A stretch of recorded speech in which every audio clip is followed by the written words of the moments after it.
Assalamualaikum warahmatullahi wabarakatuh. Bertemu lagi dengan Ana Ustadz Arif, wali kelas kalian 1 tahun ke depan. Oke Ananda, sebelum kita belajar pada hari ini, marilah kita membaca basmalah. Bismillahirrahmanirrahim. Oke Ananda yang Ustadz sayangi dan Ustadz cintai, mudah-mudahan antum semua selalu sehat-sehat saja ya bersama dengan keluarga antum tercinta. Sampaikan salam juga buat ayah dan ibunda dari Ustadz Arif, wali kelas kalian ini ya. Oke Ananda, kali ini kita akan membahas tentang sholat sunnah rawatib. Nah Ananda, ada yang masih ingat apa itu sholat sunnah rawatib?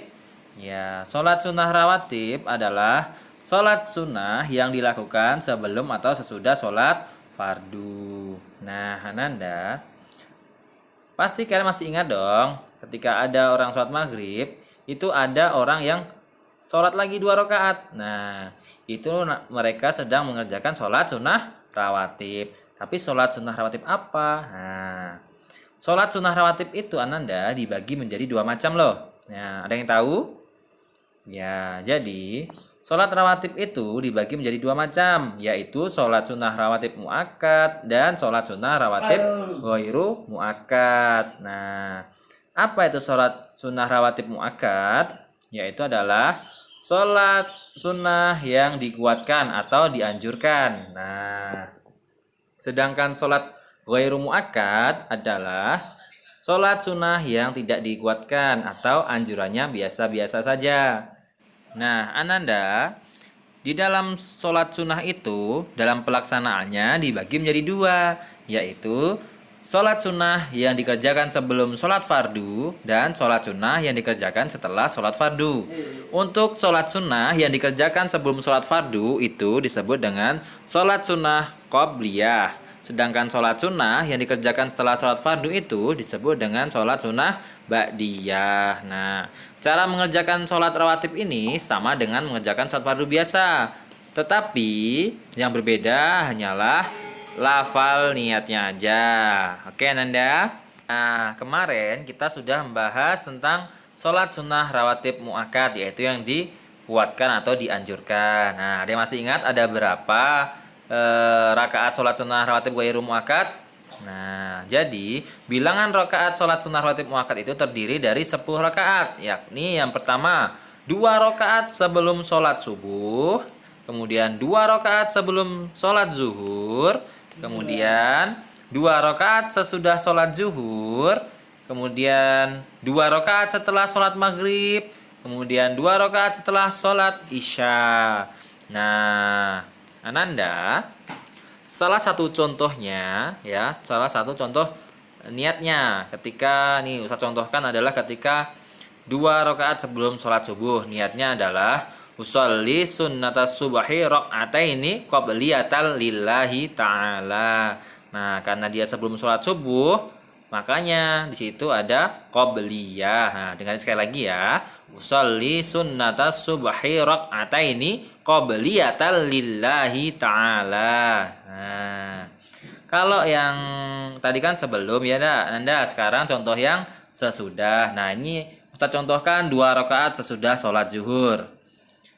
Niatnya adalah usolli sunnataz zuhri rakaataini ba'diyatal lillahi ta'ala. Nah, karena dia sesudah, makanya dia ba'diyah. Nah, dengarin sekali lagi ya. Usolli sunnataz zuhri rakaataini ba'diyatal lillahi ta'ala. Oke, Ananda, kali ini kita akan membahas sholat sunnah rawatib ghairu muakkad. Jadi Ananda, sholat sunnah rawatib ghairu muakkad adalah sholat sunnah yang tidak dikuatkan atau anjurannya biasa-biasa saja.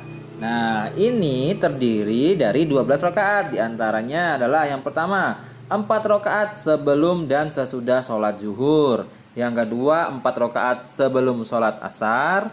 Yang ketiga, 2 rakaat sebelum sholat maghrib. Dan yang keempat itu adalah 2 rakaat sebelum sholat isya. Nah, Ananda, itu tadi adalah sholat sunnah rawatib ghairu muakkad dan sholat sunnah rawatib muakkad. Nah, sekarang kita akan bahas tentang keutamaan sholat sunnah rawatib. Jadi Ananda, sholat sunnah rawatib ini ternyata mempunyai beberapa keutamaan loh. Nah, ada yang tahu nggak? Nah, saya kasih tahu ya. Jadi, orang yang selalu melaksanakan sholat sunnah rawatib, Allah akan mengharamkan baginya api neraka. Nabi Muhammad SAW pernah bersabda, barang siapa mengerjakan sholat 4 rakaat sebelum zuhur dan 4 rakaat sesudahnya, maka Allah akan mengharamkan baginya api neraka. Hadis riwayat Tirmizi dan Abu Dawud. Nah, tuh Ananda, Allah akan mengharamkan baginya api neraka. Nah, jadi Allah itu akan mengharamkan bagi kita itu api neraka apabila kita selalu melaksanakan sholat sunnah rawatib. Siapa yang pengen seperti itu Ananda? Pastinya kita semua pengen dong kita diharamkan dari api neraka. Nah, yang selanjutnya adalah Allah akan merahmati orang-orang yang membiasakan sholat sunnah rawatib.